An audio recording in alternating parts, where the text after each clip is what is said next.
আমি অন্তরের ক্ষেত্রে মনীষীদের সালফে সালহিনদের জীবনীর উল্লেখের চাইতে অন্তরের জন্য আর ভালো কিছু দেখিনি।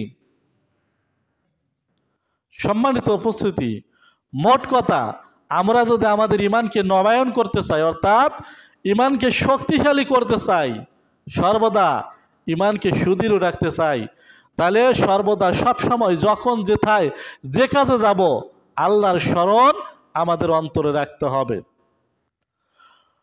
কর্মের মাঝে হোক অথবা কর্ম থেকে বিরত অবস্থায় হোক, সর্বদা সবসময় আল্লাহ রাব্বুল আলামিনের জিকির করতে হবে। কোরআন তিলাওয়াত করতে হবে, হাদিস তিলাওয়াত করতে হবে। কোরআন হাদিসের আলোচনা যেখানে হয় সেখানে যাইতে হবে, সেই মজলিসে বসতে হবে। কোরআন হাদিসের আলোচনা, কোরআন হাদিস তিলাওয়াত, বিভিন্ন সভা বা ওয়াজ মাহফিল যেখানে কোরআন হাদিসের তালিম দেওয়া হয় সেই জায়গাগুলোতে, এগুলোতে বসলে আল্লাহ রাব্বুল আলামিনের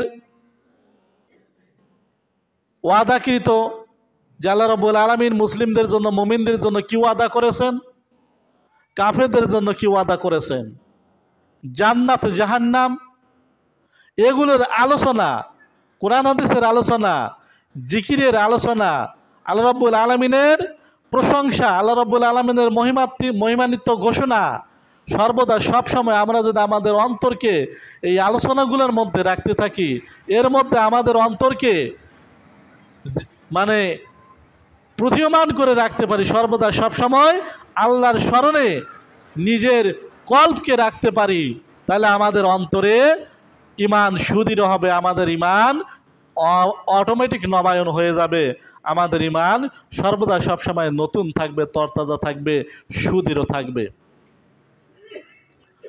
সম্মানিত উপস্থিতি, তাই আসুন আমরা যখনই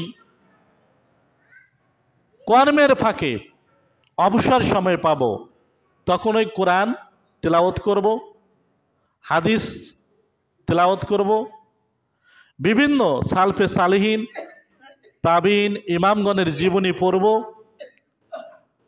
আল্লাহ রাব্বুল আলামিনের জিকির আজগার করব। কারণ এই কাজগুলো করলে আমাদের ইমান সর্বদা মজবুত থাকে, ইমান সর্বদা সুদৃঢ় থাকে।